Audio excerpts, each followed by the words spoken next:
What is up, everybody? How y'all doing today? My name is Rex, and this is Daily Chat Season 4, Episode 5 for November the 2nd, 2019. Not exactly, doing the stellar broadcast streak that I was hoping for, but we're just going to roll with it right to the anniversary show. How's everybody doing today? What is going on? What is this, a Western stream now? It's getting that way, isn't it? It's definitely not my intention, but it certainly does feel like it's becoming a Western stream right now. So, it's BlizzCon, what was anticipated to be the tire fire of the year. We all had high hopes after the whole Blitzcon banning the Australian team or HOTS team, I don't care, whatever team got banned. We anticipated that today was going to be like the protest pitchforks, torches, let's bury them in a shallow grave kind of day. And sure enough, man, Blizzard they just know how to roll. They just know how to roll. So today, like I said, is BlizzCon. BlizzCon 2019, the year the convention where we get all the big news, all the big game announcements, what's coming up in the next few years worth of titles. And before anything even kicked off, President Ian, I think whatever the heck his name is, it doesn't matter, comes out and basically publicly addresses the Blitzchung thing. Now, he doesn't do it by name. That would have taken ownership. But in his own way, yeah, he owned what happened.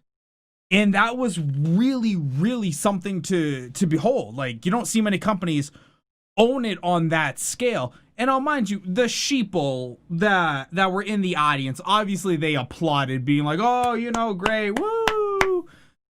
They applauded like good audience sheeple that they are. They knew what to do. But it's just good to see at least they owned it. Now, it remains to be seen what the follow-up is going to be.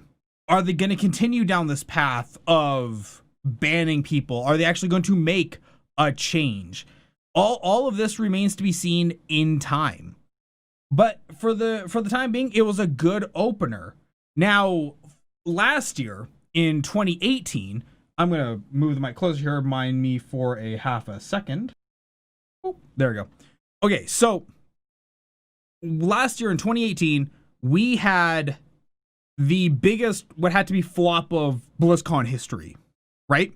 We had the announcement, the ending announcement, the thing that's supposed to hype everybody up for the rest of the con. Like, this is the final torchbearer. Everything before it really falls by the wayside. This is the banner standard, the standard bearer, whatever they call it. It was Diablo Immortal, the mobile game. Just an absolute flop. 100% flop.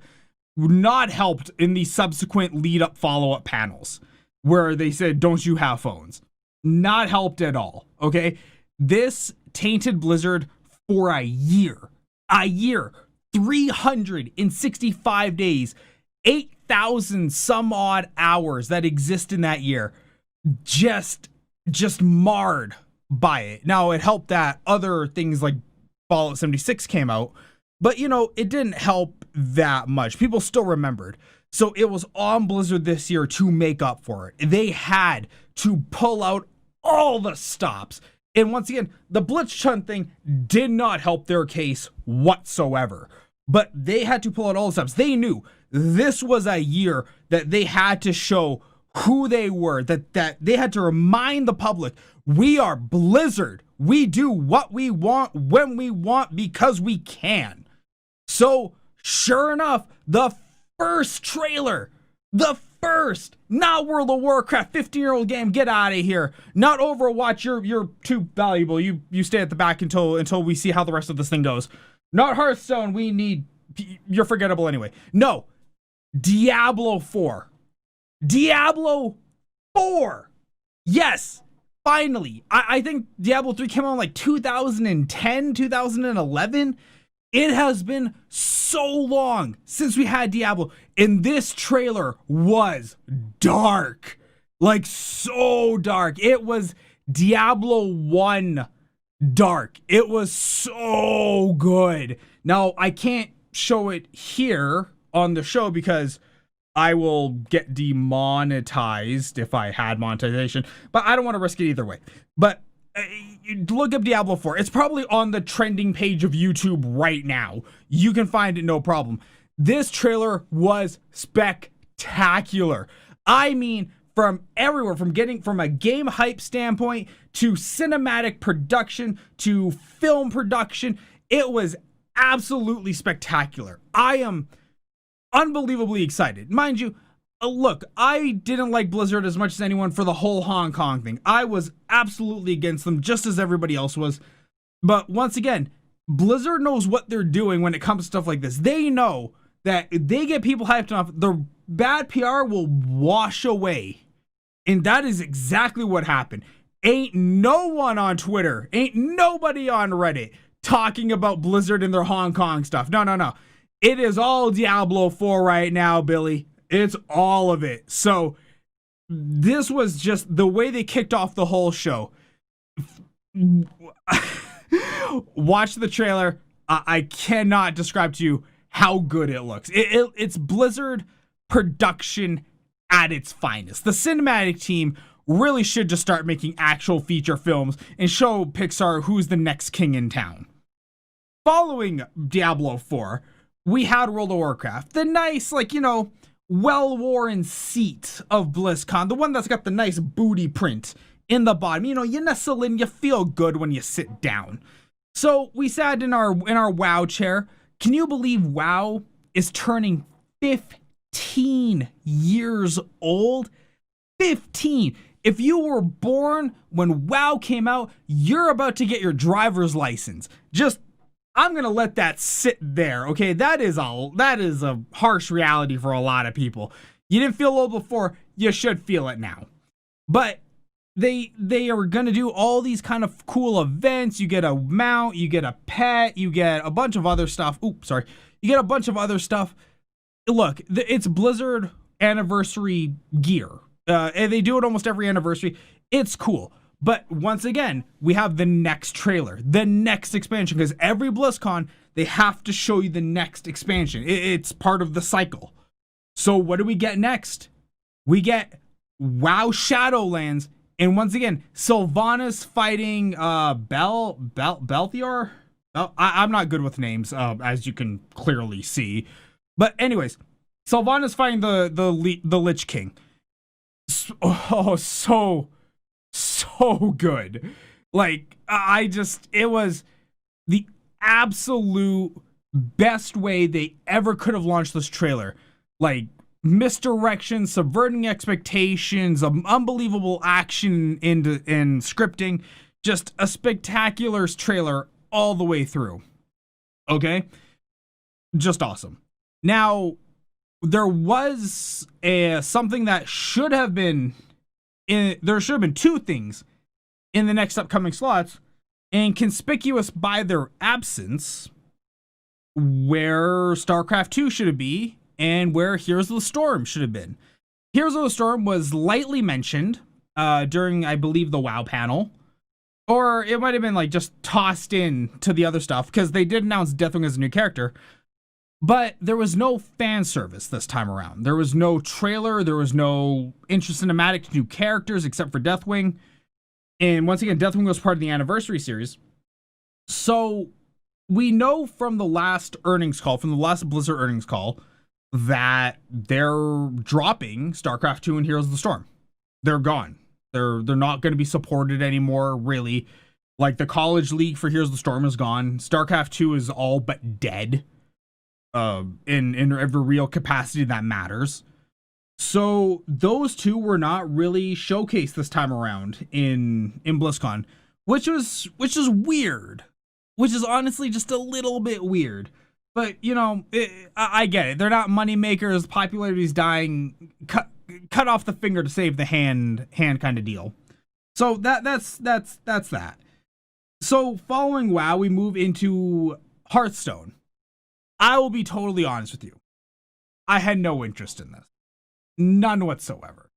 They showed a whole bunch of new dragon cards coming out. They're giving every class like a whole bunch of dragons, so it's not gonna be just priests anymore. If you're a Hearthstone player still, you are probably super excited. There's now Hearthstone Battlegrounds where you can do like 8-man. I think it's like free-for-all kind of style. It's really cool. I'm not going to be playing it, but I can see the appeal to it. And like I said, if you're still into Hearthstone, all the power to you. But it wasn't really much for me. The trailer was neat. Once again, Hearthstone doesn't really get the cinematic trailers. They get more like still action comics kind of trailers, like, you know, minor images kind of like inserted on, but not like full fluid motion kind of things. It was okay. It was Hearthstone. If you're down for it, you're down for it. You're gonna get some new cards. You're gonna get 3 new packs. They're trying to price gouge you like crazy. I think the collectors, or not collectors, but the ultimate edition of the card packs is like $125. Once again, you're down for these kind of games. That's a battle you get to have with Blizzard on your own. That has nothing to do with anybody here. The final thing, and the thing that mattered the most, was Overwatch. Blizzard's current crown jewel. Blizzard's current baby project. Overwatch is turning 3 years old of release this year. Like, it came out in 2016, so Overwatch turned 3 this year. And it's been 5 years since we first got announced to it. So, you know, it's getting up there. And from the leaks earlier this week, we saw that there was an announcement for Overwatch 2.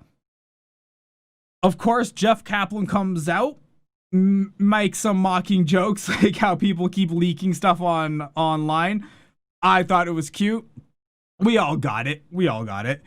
But sure enough, they play a bunch of like cinematics, and I keep using the word cinematics, but they really are. They really are cinematics. One thanking the fans,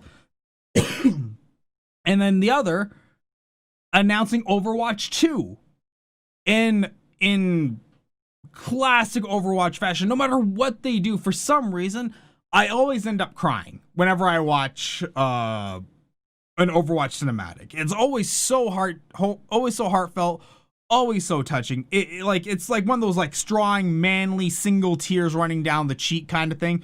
It's one of those deals, but every single time, without fail, I don't know what it is, but it's always that. So this cinematic was just pulled at every heartstring that I could possibly find. Maybe even found a few new ones down there. And then they announced Overwatch 2.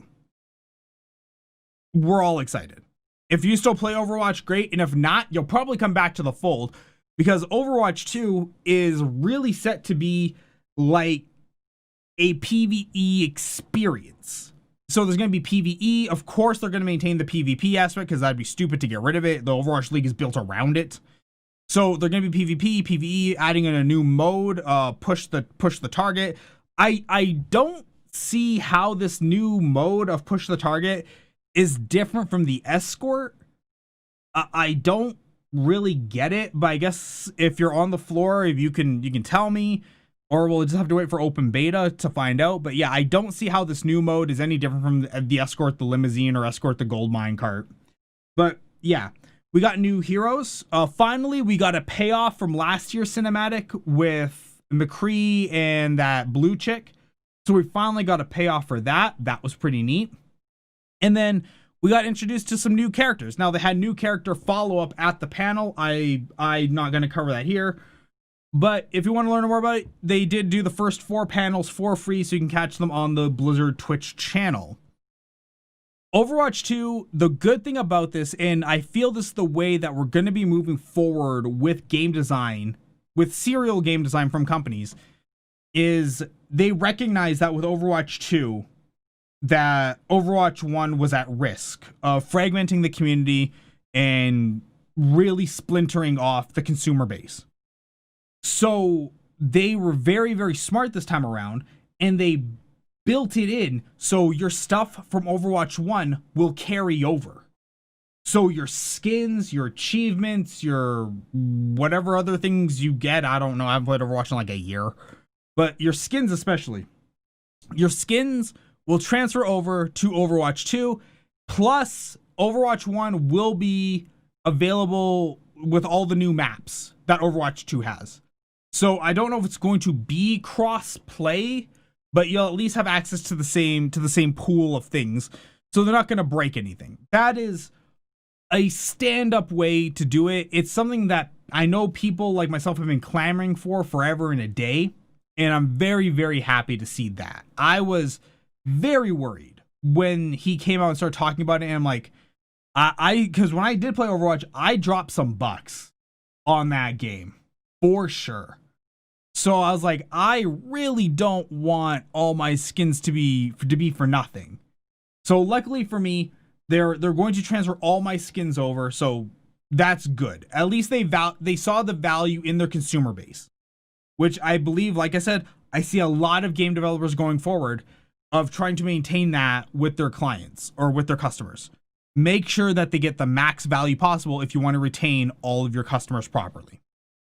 So that was it. That was the opening of BlizzCon. It was really, really good. Like I said, no one is talking about the Hong Kong thing anymore. No one is talking about the bad press.